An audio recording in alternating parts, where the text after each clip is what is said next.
期待已久的史莱姆第3季终于来临，利姆路与日向的大战一触即发。剧情从利姆路成为8星魔王后讲起，众人得知了利姆路成为魔王后，纷纷跪拜恭贺自己的主人成为魔王。由于暴风龙将魔王盛宴所发生的事偷偷泄密，导致迪亚波罗也提前赶了回来。作为报答，他将甜品全都送给了暴风龙，只为能第一时间面见自己的主人。原来在利姆路奔赴魔王盛宴的同时，迪亚波罗也在押送之前入侵魔物国，导致紫苑等人险些丧命的法尔姆斯国王回国。经历过紫苑温柔的拷问后，三人如今都成了一副生不如死的样子。由于恢复魔法都对三人无效，迪亚波罗决定用自己的办法来治疗三人。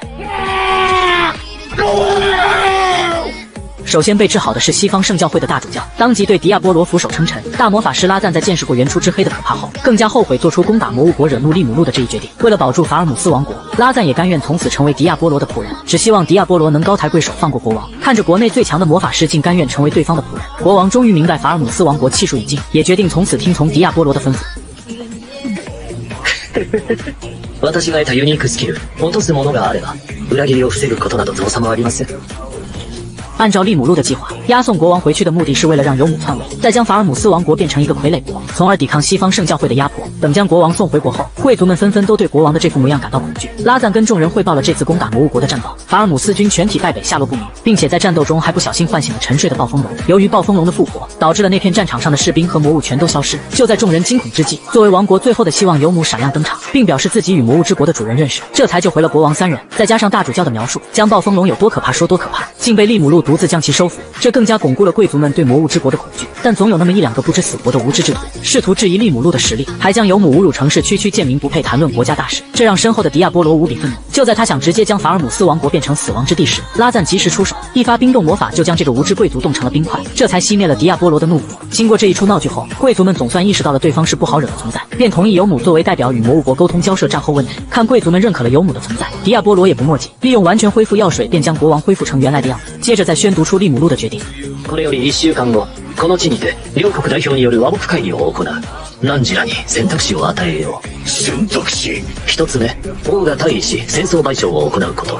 2つ目、我が国の軍門に下り独国となること。3つ目、戦争の継続。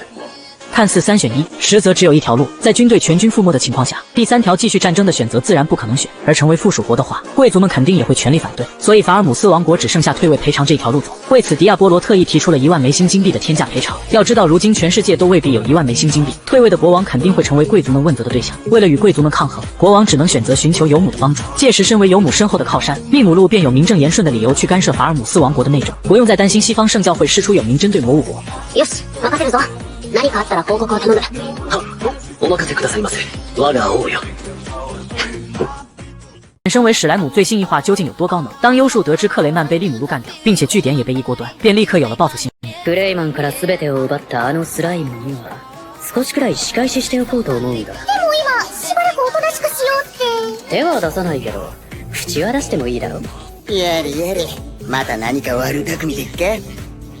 一つ仕掛けてみようと思う。另一边的日向回忆起曾经，他曾是景泽晋江的弟子，可由于与晋江理想不同，选择离开。意外看见西方教会击杀魔物的强大实力，便选择加入西方圣教会。仅仅用了2年，便成为圣骑士长。然而随着地位的提升，他也看清了圣教会的本质。原来法皇与魔王罗伊是吸血鬼族兄弟，一直靠着神的名义控制人类。于是他打算为民除害。然而勉强击杀2人后，他也遭到重伤。可刚准备带着微小的正义感闭眼，卢米内斯却突然出现。原来魔王罗伊只是他的代理人，他才是真正的8星魔王，并且还是教会所谓的神。他不仅轻松救下了吸血鬼兄弟，更是直接说的日向哑口无言。正義とは何ぞや。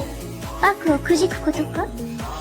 仮にそうだとして、わらわの行いが悪かどうか、それを歪小な身で勝手に判断するとは何様じゃ。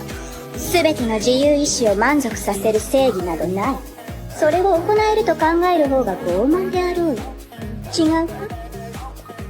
在治好日向后，他给日向1个星期再来挑战他。在成功突破7曜试炼后，日向终于对上卢米纳斯，然而却直接被秒杀。随后便加入卢米奈斯麾下，两人约定，只要卢米奈斯不成为人类的敌人，日向就是神之右手。而卢米奈斯的教诲也确实很优秀，不仅不会剥削人类，更是让这个国家成为西方幸福感最强的地方。而就在吸血鬼弟弟被干掉的第2天，他也意识到有人想利用他来对付利姆路。或许恩师晋江根本就不是利姆路杀的，突然庆幸之前没干掉利姆路。从魔王盛宴回来后，卢米内斯得知吸血鬼弟弟的死让他很伤心，可眼下并不是难过的时候，他需要思考怎么应对报复。风龙与利姆路。日向竟不自量力的想挑战暴风龙，立刻就被卢米奈斯驳回了。那可不是他能对付的存在，毕竟他最清楚暴风龙的恐怖，他与暴风龙有着数不清的新仇旧恨。而吸血鬼族最引以为傲的都市夜强威攻就是被暴风龙毁灭。此时的日向想起利姆路说过的话，或许自己是真的误会了他，不然就是有内奸。而卢米奈斯一想起利姆路想建造一个乌托邦，想必也需要与人类打交道，那么他也不能轻易与利姆路为敌。看来如今也只能静观其变了。而日向甚至在想要不要向利姆路谢罪。另一边的国王宣布给利姆路支付赔偿，起初贵族们还不太情愿，可突然间手下传来克雷曼被利姆路干掉并成为魔王的消息，所有人都傻眼了，也不得不听从国王的建议，而宣布将继承人为国王的弟弟。然而他表面上表示震惊，并悲伤地低下头，实际上是在压制那块翘上天的嘴角。こうして